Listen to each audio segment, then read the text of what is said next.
반갑습니다. 반갑습니다. 예, 대종사님의 대종사님의 구도 과정이죠. 구도 과정을 지금 저희들이 진행하고 있는데, 오늘은 대종사님 입정, 우리가 지금 입정이라고 지금 하는 부분. 이게 뭐냐면 정산종사님 사유예요. 이게 구도라고 하면은 구도를 어디까지 구도라고 하고 그렇잖아요. 정산종사님께서는 우리가 보통 일반적으로 구도라면 입정도 구도 안에 들어가고 그런데 이걸 구분하신 거죠. 이게 정산종사님 사유예요. 우리가 그걸 받아들이고 있는 것이죠. 구도를 끊고 입정을 끊고 대각이다고 이렇게 구분이 돼 있는 것이죠.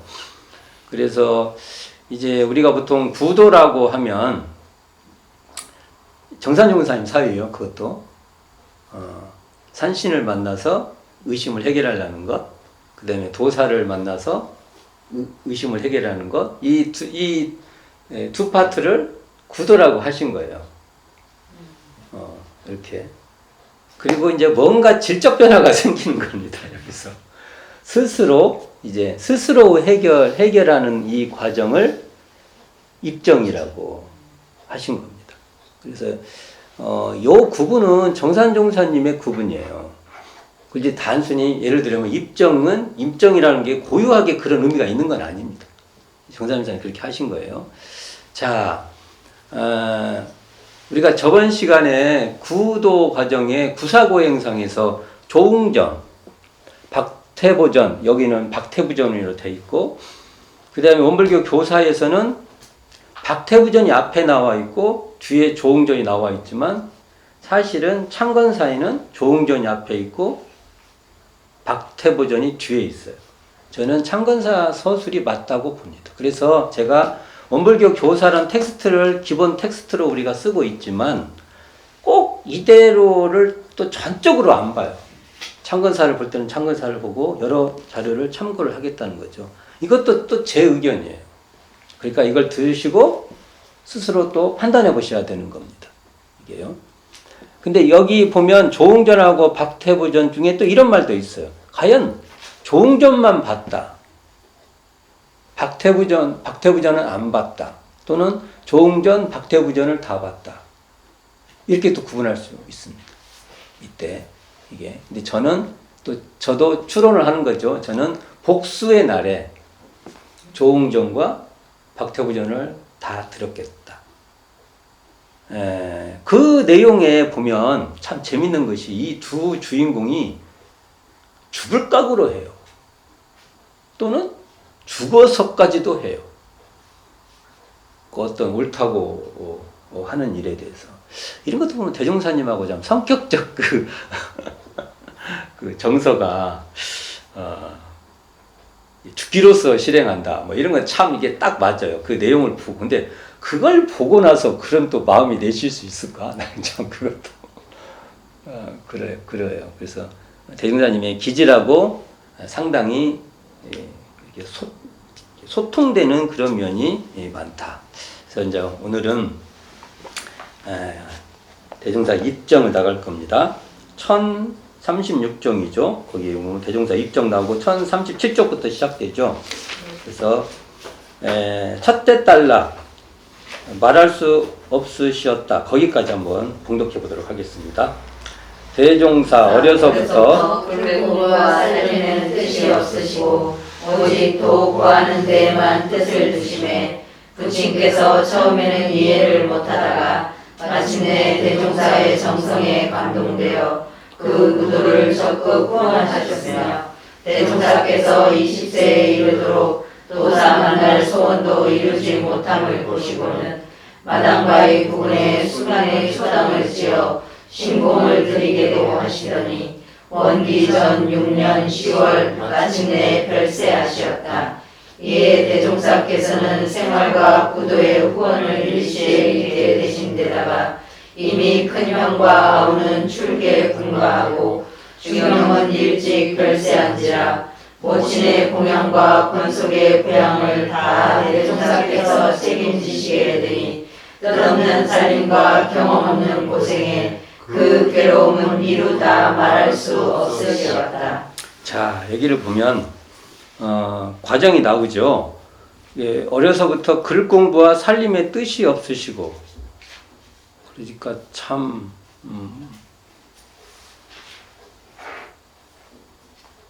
그거 뭐 했다고요? 오직 도구하는 데에만 뜻을 두심에.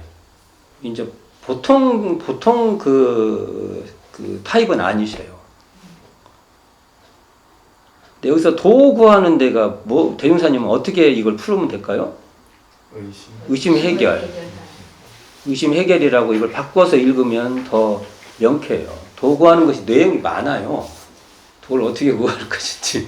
근데 대운사님께서는 의심 해결. 의심 해결 여기 발심에 나왔어요. 왜 이렇게 하늘은 맑고 또 구름은 변하고, 이게 이제 하나의 그게 그냥 단서예요. 단서. 이렇게 단서가 나오지 않습니까? 이때 결국은 그 단서는 마음과 단절된 세계가 아니다 라는 것이 그 기본이에요. 기본. 이것에 대한 문제인데, 그래다가 이제 뭐 어머니도 그랬지만 부친도 아버지도 처음엔 이해를 못 하다가 마침내는 대종사가 그 뭐랄까 그 정성심이 있고 뭐 했는데 하루 이틀 하다 안 하고 그러면 뭘 원래 그러다 마는가 보다 그러잖아요, 우리가. 근데 계속 하니까 계속 하셨나 봐요.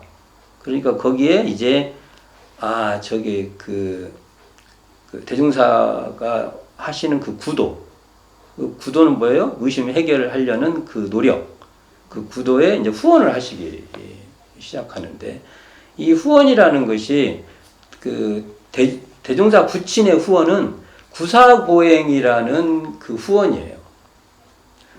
이제 누구를 만나러 간다든지 누구 물으러 가든지 그냥 갈 수는 없어요. 가려고도 또 돈이 들고 그런 거에 대해 뒷바라지를 하신 것이다. 이렇게 보실 수 있고, 결국은 20세가 이르도록 그 도사 만나서 의심을 해결한 소원은 뭐예요? 의심 해결. 다 연결돼요. 소원. 그러면 이게 소원이라면 또 뭔가 하니까 정확하게 그냥 해만 의심 해결. 의심 해결을 하려는데 이루지 못하니까 여기에 보면 마당바위 부근에 숙한 초당이라는데 이건 좀 과장된 것 같아. 원래 이렇게 과장이 됩니다. 대중사님도 과장되는 겁니다. 이런 게. 우리는 이런 걸 읽고 본질적인 것만 이해하면 돼. 여기 뒤에 초당만 이해하면 됩니다. 숙한은 아니에요. 그 초당을 치는데 이것을 지금 그 증언에 의하면 삿갓집이라고요. 삿갓집. 이렇게 지은 집. 그러니까 나무를 이렇게 받쳐갖고 이렇게 사람 하나 들어가서 독공할 수 있는 그런 집이에요. 그러니까 이 숙한이 여러 칸이잖아요. 숙한이라는 게. 이게 수식어다. 그냥 수식어다. 이렇게 이해해 주시면 좋겠고요. 이 숙한 초당을 지었다는 것이 지어 심공을 드리도록 하시더니, 이때 심공을 드리도록 마음 심공 드린다고 하잖아요. 마음으로 이렇게 공을 드리잖아요. 근데 이게 분명히 이 삿갓집은 처사 초빙과 연관된 그 건물일 거라고 저희들은 추론을 해봅니다. 그러니까 제가 말했죠. 그 좌무 이렇게 독경 그러니까 독경을 하려면은 큰 소리로 많이 외우고 이렇게 하셔야 돼요. 그래서 이것과 연관이 돼 있는가 추론을 해보는 겁니다. 추론. 이거 상당히 추론적 그 내용이 좀 돼요. 굳이 또 거기까지 가서 그걸 짚고 그럴 건 없는데 이렇게 하는 걸 보면 이 그 처사 초빙과 관계가 없다고 하면 그래도 여기에 삿갓집을 짓고 있다는 것은 독경수령과 관련이 있지 않나 이렇게 봐요. 뭔가 그리고 실제로 대웅사님은 독성수련이 그 당신의 수행의 한 축일 거라고 봐요. 요즘 저희들 보면은 연불하고 그 주성 외고 하는 거예요. 그게 그것과 관계가 있을 거라고 봅니다. 그런데 결국은 그 별세하시죠. 아버님이 1910년 언제? 10월 금음날 별세를 하세요. 이게 이제 사건입니다. 아버지 열반이 사건이에요. 정말 대흥사님한테는 이건 사건 중은 사건이에요. 와, 그냥 대흥사님한테는 큰일이에요. 이게. 전적으로 그 의지를 했는데, 이게, 그래서 이제 말 그대로 생활도 문제고, 구도의 후원도 잃게 되는 거죠. 이게 이제 결국 끊어져 버리는 것이 됩니다. 근데 여기도 나오지만 큰형, 그 다음에 큰형과 아우는 출계하셨다. 큰형은 어머니가 다르죠. 어머니가 그러니까 이복형이죠. 이복형 큰형. 또 거기 다른 게 옛날 보면은 이렇게 출계하잖아요. 양자로도 이렇게 나가잖아요. 그리고 중형 그 가운데 두 번째 형은 일찍 별세했어요. 이게. 근데 여기 이 가족들 중에 이제 전부 출신도 나오고 그래요. 대사님이 잘 지내는 겁니다. 다 이런 거 보면 알 수 있죠. 그리고 이제 그렇게 되었다 보니까 모친 봉양과 가족들 부양을 이제 맡으셔야지. 안 맡을 수 있습니까? 이걸 집안의 실질적인 가장 아닙니까? 이제 그러다 보니까 대흥사님도 참 깝깝하시지. 살림이라는 게 뜻이 없지. 그리고 이제 뭐 경험이 없으니까 고생하고 괴로움이 많이 생겼을 겁니다. 이게. 이제 이 과정인데, 자, 제가 책 소개하지 또. 원불교 초기교단사 1권, 소태산의 대각, 방언주와 운동의 정계, 박용덕. 원불교 역사는 이분에게 다 신세지고 있어요. 저도 마찬가지. 저도 전적인 신세를 이 책에 의존을 엄청 많이 합니다. 이 책에 의존을. 이것만 쓴 게 아니라 뭐 변산시대에 관계된 거, 그다음에 익산시대에 관계된 거 여러 저술이 있어요. 지금 원불교 역사를 다루시는 분은 이분에게 거의 신세를 져요. 그래서 제가 볼 때는 향후에 이분의 이 책은 이제 이분이 이제 열반하시면 굉장히 더 각광을 받으실 거라고 봅니다. 저는 그렇게 봐요. 자, 이 책에 이제 좀 이제 의존도 해보고 이 책에 나와 있는 말씀들의 근거에서도 얘기를 해보는데, 자, 그러면 여기서 그 원불교 교사에서 20세까지 나왔죠. 네. 20세까지 나왔죠. 그 22세로 건너뛰어요. 그 뒤에 내용 22세부터 나오는데 21세가 안 나와요. 여기에. 그러면 이제 여기에 21세가 나와요. 그러면 이 책에 21세의 근거를 이야기를 해야만 돼요. 21세의 소태산 대종사의 행보를 얘기할 수밖에 없고, 그래서 얘기를 한번 해볼까 합니다. 자, 그 행보를 저도 이 책에 거의 많이 의존해서 이제 책을 쓰고, 저는 말했죠. 어떤 사실을 쓰기보다는 그걸 어떻게 바라볼까에 대한 그 관점주의적인 그 이야기를 많이 이런 데 쓰는 겁니다, 제가. 같은 사건인데도 이걸 나는 이렇게 보고 싶다. 이런 책이에요, 이게. 그래서 62쪽 한번 펴봅시다. 오늘은 주로 규영바위 굴과 집터와 관련된 내용을 그리고 타리파시 관련된 내용을 할 거예요. 예, 자, 영산에 갔다 오셨다 오니까 옛날에 저희가 가다가도 제가 말씀 안 드렸죠. 여기 어디라고 그때 웬만하면 주로 삼파제 위주로만 얘기를 했는데, 가다 보면은 용암이 있어요. 용암이라고 길용리 할 때 거기가 하나가 용암을 말한 거예요. 뒤에 용이 길용 할 때, 길은 옛날에 기릉리에 길을 따고 용을 따서 길용리가 된 거예요. 근데 여기인데 거기 보면 그 규영바위 굴이라는 곳이 있어요. 규영바위.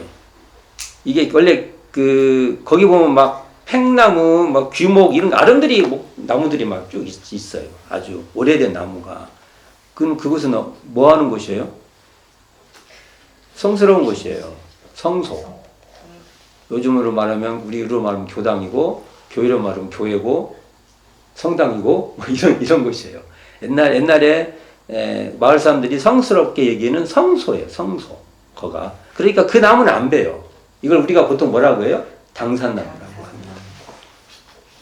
당산나무도 우리가 이런 입장에서 보면 우리가 잘 보존해야 될.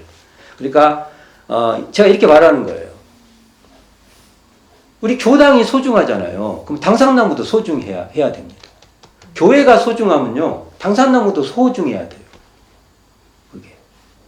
그런 입장 우리는 바라봐야 되는 것이고, 그 귀영바위 굴에서 대종사님께서 그 귀영바위 굴 근처에 귀영바위 집이 있었어요. 이 얘기를 이제 차근차근 해야 되는데, 성지학교 앞에 보면 성지학교 정문, 성지고등학교 들어가는 정문에 보면 이렇게 밭이 하나 있어요. 그리고 위로 길라 있죠? 네. 길이 가죠. 그 길을 포함한 그곳이 귀영바위 집터예요. 거가. 근데 거기에서 대종사님이 이원하 선지님하고 주막집을 장사를 했던 거예요. 이 아버지 열반하고 관계가 있어요. 아버지 열반하고. 이게 뭔가 생계 뛰어드신 거예요. 이게.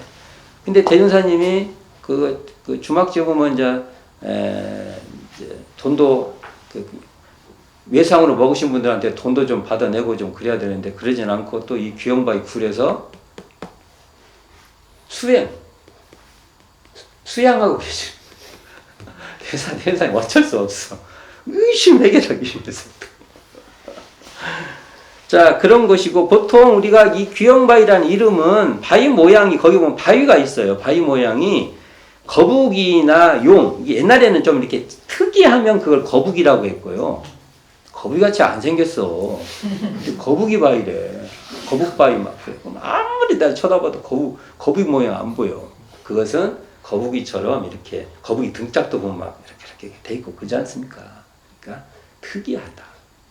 그리고 이제 용도 이렇게 막 용투리만 나오잖아요. 그래서 그게 구룡 모양이라고 해서 이게 이제 발음상 구룡이 귀형으로 바뀐 겁니다.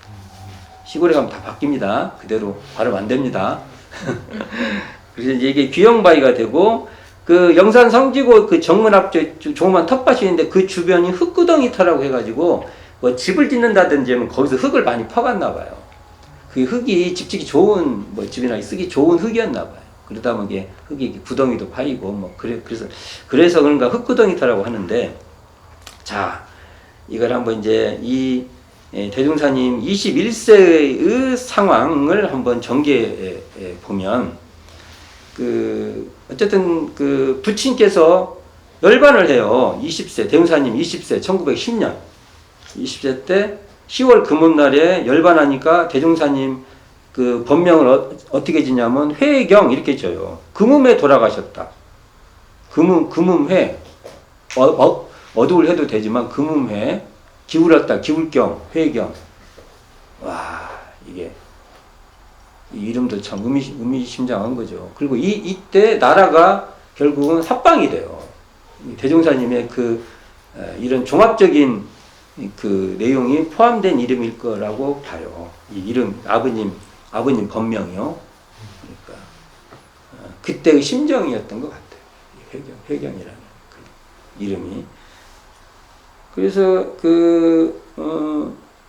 아버지도 59세, 우리나라 나이로 59세 열반하십니다.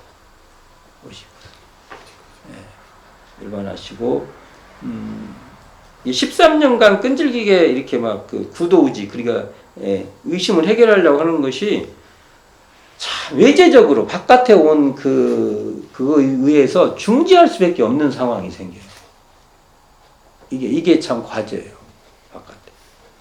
근데 이제 대종사님께서 그때 결국은 세상 사람들하고 접촉해. 저는 이 지점도 굉장히 중요하게 생각을 해요.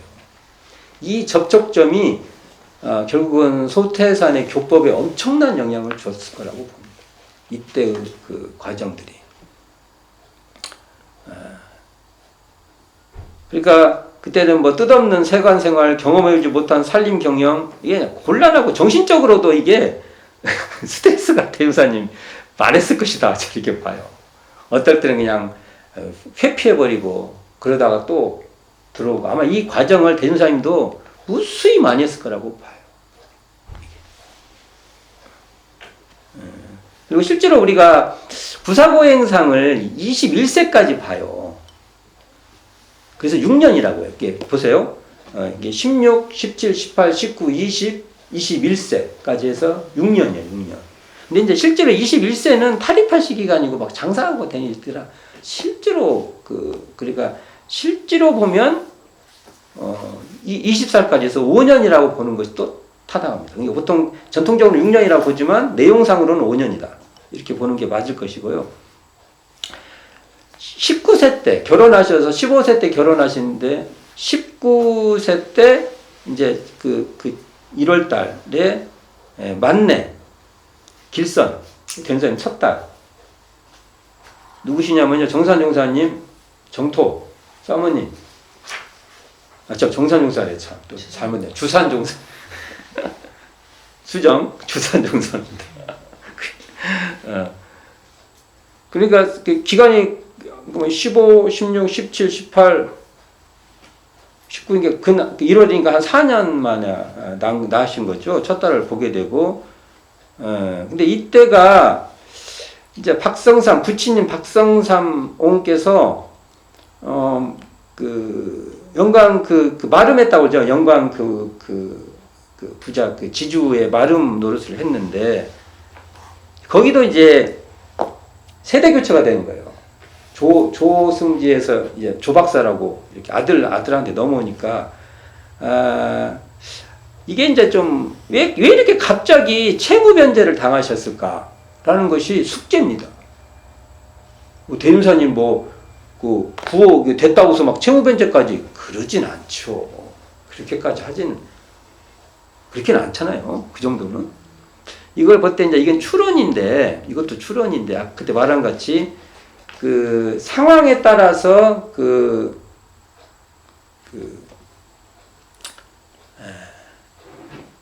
소장료를 매겼다고 봐요.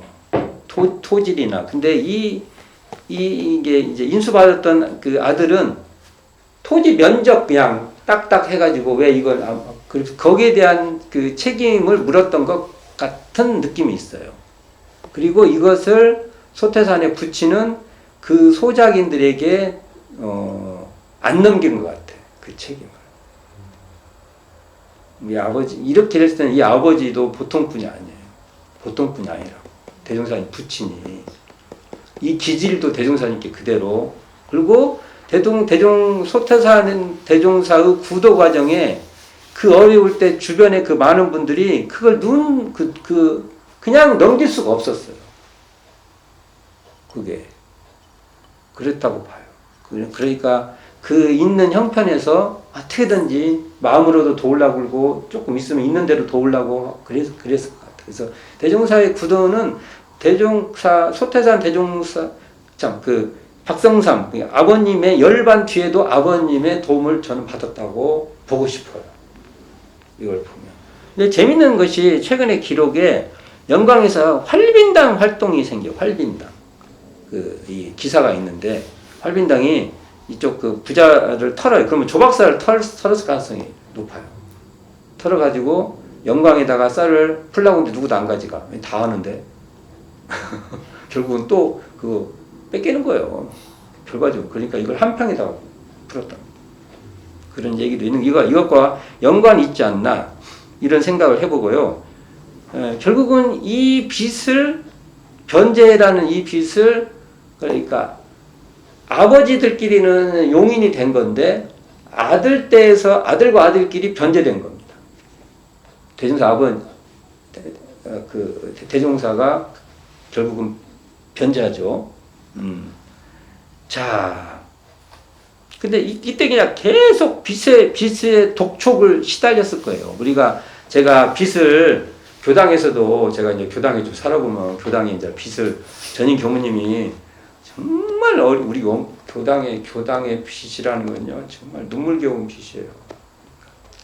우리 아셔야 돼. 진짜. 그 없는 살림에 그에서 어느 선까지 이렇게 다 갚아요. 그러니까 그걸 뻔히 다 알죠 우리가. 그럼 우리가 뒤에 가면은 이제 그 나머지는 또 우리가 바톤 터치해서 다음 교무가 갚아가요. 와 빚이 있으면요 뭐가 이렇게 뒤에다가 그 무거운 돌덩어리를 달고 다니거든요. 그 빚을 딱 갚잖아요. 그 얼마 안 되는 빚을 다 갚으면요 와 이제 뭐 살 것 같아. 제가 그런 감정이 있거든요. 그래서 아마 대무사님도 똑같지 않았을까 그 생각을 합니다. 제가 느꼈던 감정 같은 경우. 예. 자 그러다가 여기서 이제 이런 사정을 보고 그 부친의 지인인 김성서, 이 김성서는 1860년생이니까 대종사님보다 한 8살, 자 대종사님 부친보다 박성삼보다 8살 어리니까 이 정도면은 옛날에는 그 직위로 아마 지냈을 거예요. 직위로.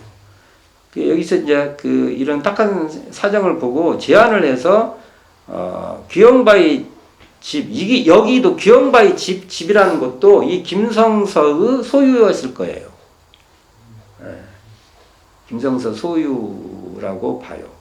여기를 이렇게 아마 내주면서 또 장사 미천인 이렇게 미천도 좀 대주고 하면서 차타원님하고 이원아님하고 이원아님이 이 김성서 이 집안의 수양딸이었어요. 수양딸. 그래서 그리고 이원아님은 아들 둘. 근데 아들 둘이 다 아버지가 달라요. 결혼을 2번. 첫 번째 결혼해서 사별하시고 두 번째 결혼인데 그게 뜻과 같이 안 돼서 그런 상태예요. 그리고 대종사님보다 이원아 선지는 7살 많으세요. 7살 위에 7살 나이가 그 정도 됩니다. 그래서 이제 법성포로 내왕하는 법성포나 구수미 이쪽으로 내왕하는 그게 현재 그 귀영바위 집터라는 게 길목이에요. 이게 어디냐면은 영산을 지금 성지고 쪽으로 오는 길이니까 그쪽에서 이렇게 걸어서 와서 법성포나 구수미 장터로 가는 거예요. 그러니까 길목이니까 한번 거기서 들려서 뭐 술도 한잔 하시고 이렇게 되는 거죠. 이에서 쉽게 말해서 주막집 장사를 시작하신 거예요. 실패. 왜 실패요? 이게 장사적 차원에서 접근을 해야 되는데 이원아 선지님도 막 사랑을 그냥 좋아서 막 퍼주시고 대종사님은 퍼줬으면 또 그 돈을 또 뒤에서 또 삭삭해서 받아야 되는데 받을 생각도 못 하시고 또 귀영바위 굴에 가서 또 일 어찌않고 오면서는 또 이렇게 그러고 계시고 깝깝해. 지금 깝깝한 얘기예요. 지금 이게 깝깝한 얘기예요. 지금 이런 상태가 되는 거예요. 지금 여기가 이게 그래서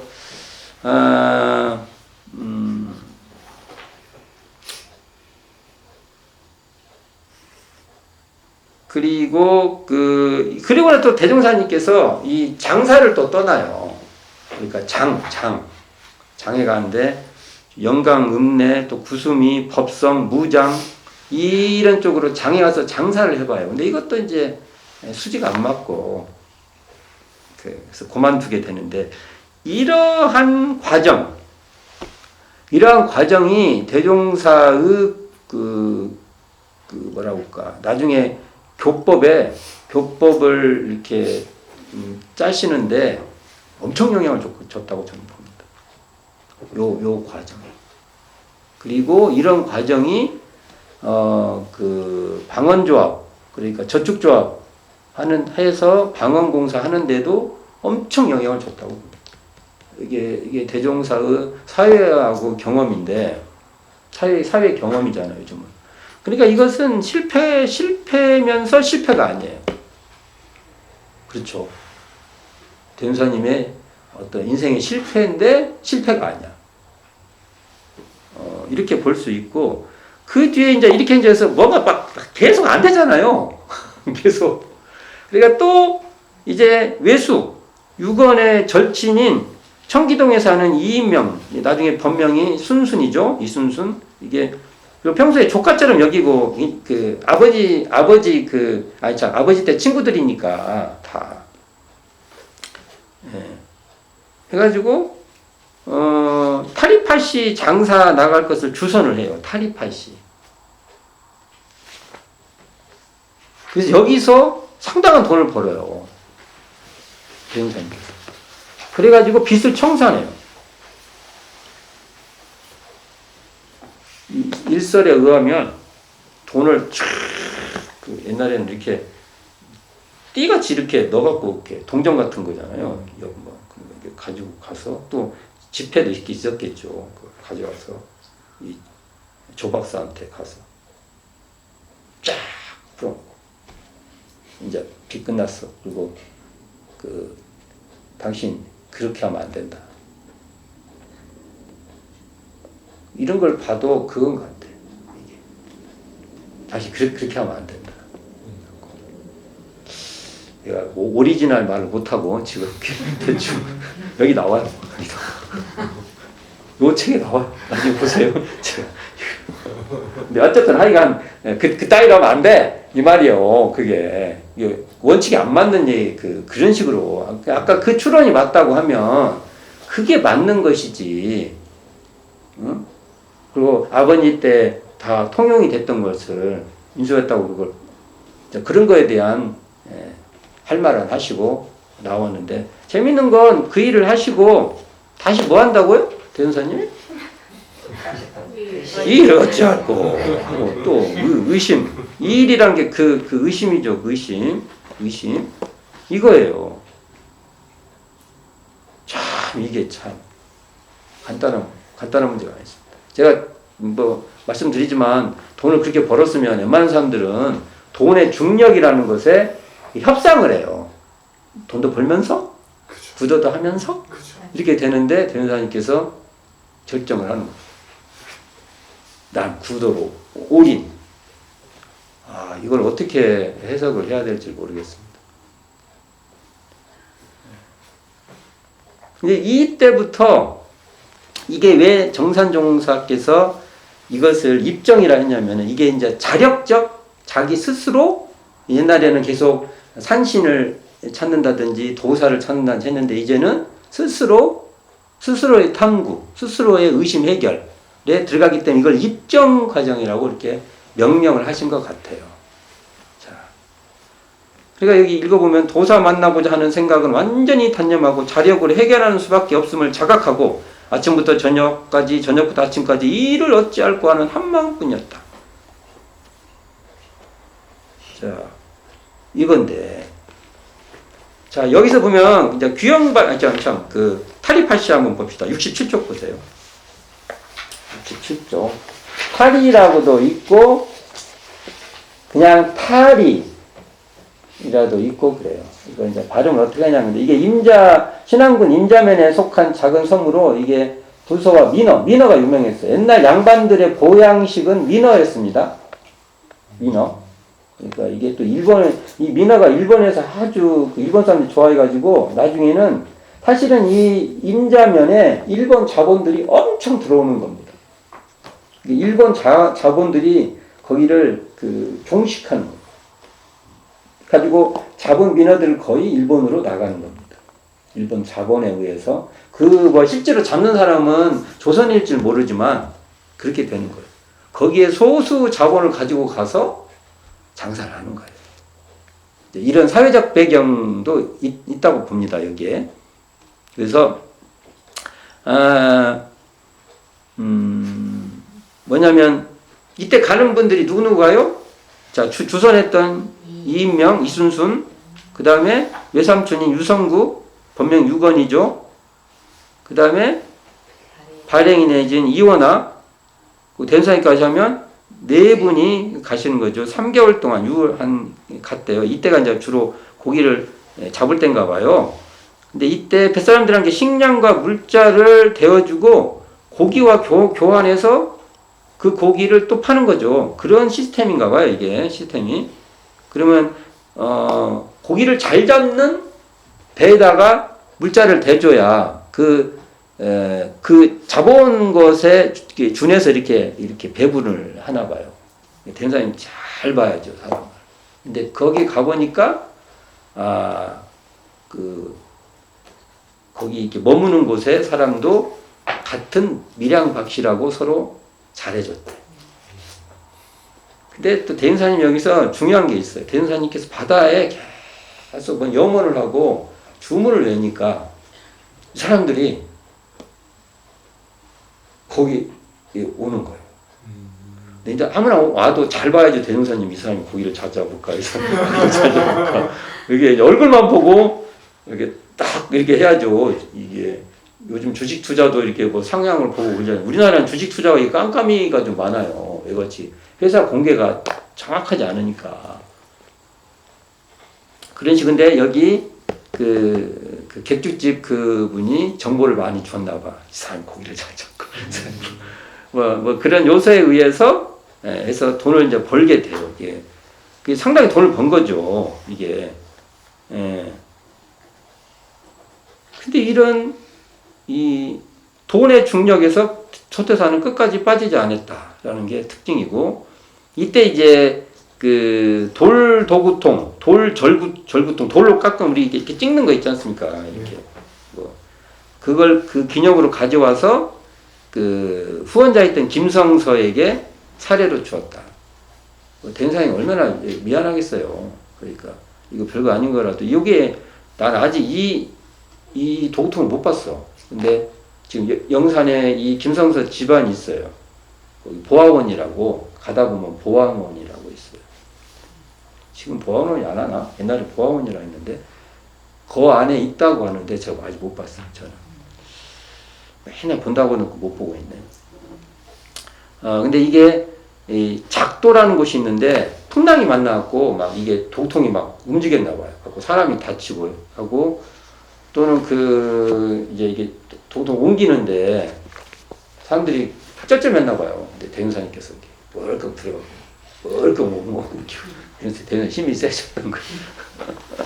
그런 지점이 있고요. 어쨌든 이 파리파시는 그런 면이 있어요. 우리가 사타원님하고 관계된 이야기는 나중에 그 뒤편에 이제 그 후원에서 기도 올린 부분에 나와요. 그때 사타원님의 개인 사적인 역사를 좀 그때 더 구체적으로 한번 얘기해 보고요. 오늘 더 들어가 보면 이때 이제 귀영바위 집, 귀영바위 굴, 그 다음에 타리파시 이 기간에 소태산 대종사가 한 거예요. 근데 이때 보면 이때 이게 주문이 떠올랐대요. 주문이 떠올랐다고. 그래서 이게 지금 우리가 여기 보면 64쪽에 보세요. 여기 보면은 처음에는 우주신 적기. 근데 그다가 나중에 바뀌어요. 이 우주신 적기가 시방신 적기로. 그러다가 나중에 1타동공 1타례, 2타동공 2타례, 3타동공 3타례, 4타동공 4타례, 5타동공 5타례, 6타동공 6타례, 7타동공 7타례, 8타동공 8타례, 9타동공 9타례, 10타동공 10타례 이 주문이 나오는데, 자, 이 주문에서 박용덕 교무 주장으로는 1타동공 1타례 이 주문은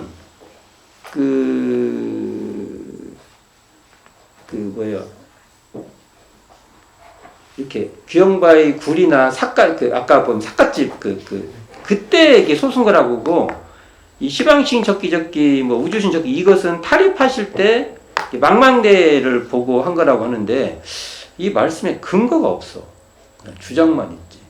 근데 일반 우리 현재 대종경 선해록은 이때 그냥 이 두 주문이 어느 때인가 그 일대 때 하셨다. 그러면 우리가 이런 추정을 할 수 있어요. 이런 주문을 대종사님께서 타리파시에서도 바다를 보고 주송을 외우셨던 거예요. 그러니까 그 뱃사람들이 보면 요즘으로 말하면은 기도해 주는 거예요. 당신들의 안전과 풍어를 위해서. 대종사님한테 관심을 가질 수밖에 없었다. 보통 그냥 돈만 물자만 대주고 그러는데 안전과 풍어를 위해서 우리 잘 알아야 돼요. 주성을 외우는 것은 지금은 그냥 일반 주성 외운다 생각하지만 옛날에는 그게 기도예요. 우리가 주로 기도를 외우면요. 모입사 하는 것보다는 주성을 많이 했어요. 주성을 많이 이렇게 외워주는 거죠. 그것도 대원장이 굉장히 정성스럽게 했겠죠. 그러니까 아마 더 훨씬 더 관심의 많은 대상이 되셨을 거라 이렇게 보고요. 자,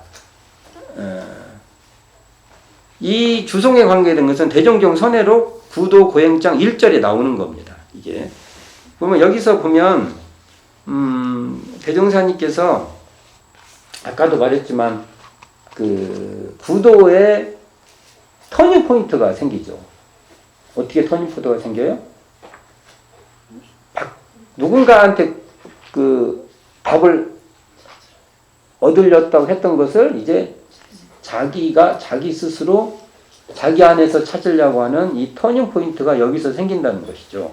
그래서 이런 게 굉장히 중요하고요.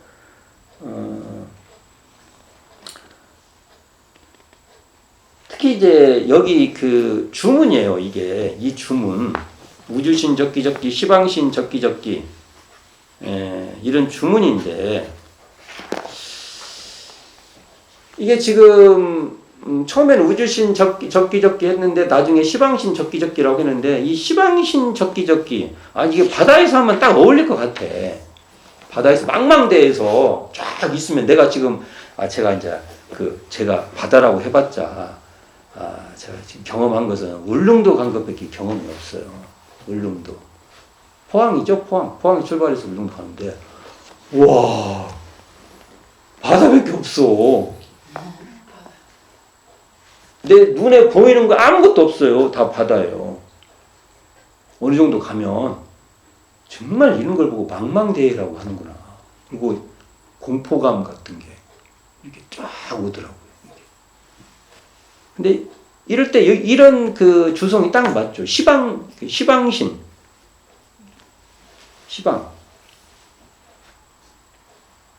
시방이면은 십방이에요. 십방. 온갖. 이게 하고 완전히 이게 구분이 없잖아요. 우주신도 마찬가지고 우주라는 우주 이게 망망대가 우주잖아요. 우주가 이제 딱 그 기운하고 내가 딱 맞아. 그냥 어디 빈틈이 없어. 근데 망망대에 가보면 그런 느낌이 있어요. 그냥 물리적인 느낌. 그래서 이게 이런 것이 나중에 이렇게 생멸의 분별이 딱 떨어져 버리는 생멸 없는 도에 대한 어떤 그런 체험하고도 관계가 있지 않나 라는 생각이 들어요. 잘 맞아요. 그 주문하고. 자, 이제 우리가 그러니까 이 대명사님 주성을 한번 외워보면 우리도 어디 망망대해 같은데 바닷가 같은데 보면 시방신 적기적기 이렇게 이제 같이 한번 해봅시다. 우주신 적기적기 시방신 적기적기 이거 계속 이렇게 하다 보면은 내가 진짜로 내 마음에 그런 뭐 자타 분별 뭐 주객 분별 이런 게 떨어질 수 있냐 이거예요. 근데 이 내용 그하고 연결되어 있습니다. 재밌게도 이게 뒤에서 보면 이게 해석이 딱 돼요. 대은사님이 대각할 때 어떻게 돼요? 생멸음도와 인과공된 이치가 서로 바탕하는 이게 맞아요. 이 두 주문이. 또 1타등공 1탈에 2타등공 2탈에 이것은 뭐냐면 우리가 보통 1타할 때 타는 언덕타예요. 언덕타. 이게 한 언덕을 넘어가는데 공을 들여요. 그러면 한 언덕을 넘어가게 되는 겁니다. 그게 이 1타등공 1탈에 이거하고 맞아요. 이게. 그러니까 한 언덕을 이렇게 넘어가는데 이렇게 공을 들이면 한 언덕을 넘어가게 되는 거예요. 네. 거래한다고 그랬대. 그 인과의 진리하고 참 맞아요. 그래서 이게 너무 뒤에 사유로 이게 해석하는 느낌이 있는데, 제가 말했죠. 제가 여차하면 그냥 대종사님의 정전적, 그 정전이나 대종사님은 시공에 갇히신 분이잖아요. 순서대로 해야잖아. 순서대로 시공이니까. 순서대로. 나는, 후대의 사람은 대종사님 시대에 시공을 초월해버려요, 제가 신이야. 시공을 초월하고. 그러니까 뒤에 그 대종사님의 대각의 내용으로 이것을 볼 수 있어요. 아, 이게 이런 것들이 시발점 같구나. 이렇게 해석할 수 있다고요. 그러면 이렇게 대종사님의 구도는 이게 의심을 해결하는 이 과정 속에서 끝없이 대종사의 대각의 그 희약들이 계속 있었다. 그러니까 계속 무슨 충격들이 있는 거예요. 그다음에 계기 뭐 이런 거. 저는 이렇게 보고 싶은 거예요, 이게. 이 내용을. 그러니까 우주신 적기적기, 시방신 적기적기, 앞에는 적기 딱 맞았다는 거고 뒤에는 딱 우리가 적 붙었다 하잖아요. 이렇게 우주신 적기적기, 시방신 적기적기 주문은 상대가 끊어진 절대 자리를 깨닫는 거죠. 우리가 상대잖아요. 이거 아니면 이거 이렇게 상대가 끊어진 자리. 이거죠. 우리 진짜 이게 물리적으로도 막막한 대에 내가 이렇게 딱 서고 있으면 내가 이게 그 울릉도 갈 때 보면 와, 이게 물리적으로도 이런 느낌이 있네. 이런 느낌이 있어요. 이게 원체 이제 제가 경험한 경험 세계에서 너무 광대해져 버리니까 나하고 대상이라는 이것에 대한 이 구분력이 푹 떨어져 버려요.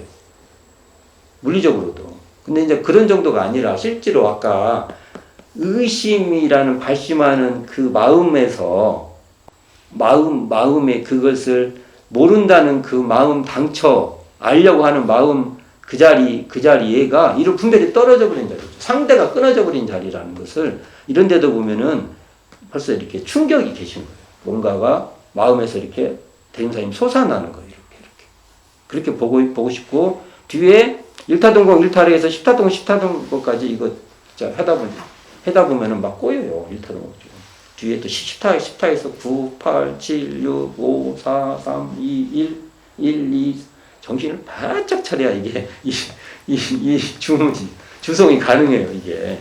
근데 이걸 통해서 원인, 그러니까 우리가 적공을 드리는 것이 원인이 있어야 이게 결과가 있다는 것에 대한 인과봉에 대한 이야기가 있지 않냐. 이런, 그 풀이를 한번, 이게 후대적 관점을 갖고 온 것이지만, 대종사의 이 규영바의 굴과 집터, 또는 타리파시, 이 과정은 그 와중에 대종사님께서 또 구도를 잊지 않고 이런 주송이 올라왔는데, 분명히 실패해요. 대종사님. 이건 실패지. 주막장사 실패, 또 그 장군으로 가서 이제 좌판 버려놓고 했을 거 아닙니까? 이게 대종사님 그런 거 해보신 거예요. 이게 중요해요. 장사를 해보셨다는 게 중요한 겁니다. 장사. 근데 실패. 생각이 너무 없으니까. 어쨌든 실패. 그리고 타리파시 가서는 성공. 그러니까 실패와 성공을 다 해본 거죠, 장사도. 여기서 얻어지는 경험은 뭘까라는 거 있습니다. 이게 대종사님이 나중에 그 산업공상의 이야기라든지, 그 다음에 실업, 실질적인 업에 대한 그 존중이 대종사님 엄청나요. 존중. 그것에 대한 아주 가치적 존중이 있어요. 이 경험이 저는 대종사님이 굉장히 중요한 경험이었다. 저는 이렇게 봅니다. 오늘은 일단은 그 입종에 그 원불교 교사에서 그 빠져 있는 부분이 뭐냐면 21세, 이게 21세 때 이루어진 일이에요. 이제 한 가지, 이제, 이것은 좀 조심스러운 얘기인데, 그냥 참고 한번, 그냥 생각을 해보는 거예요, 생각을. 과연, 이, 현재 박용덕 교무의 주장과 교단의 전통적 주장은 아버님 열반하고 발행인의 이원아 선진하고 21세 때 이 귀영바위 집터에서 주막집을 열었다고 우리가 하고 있어요. 근데 이정재 교수가 조심스럽게 다른 주장을 해요. 왜 그러냐? 아버지와의 불화, 갈등으로 인해서 아버지의 열반 전에 나온 거예요.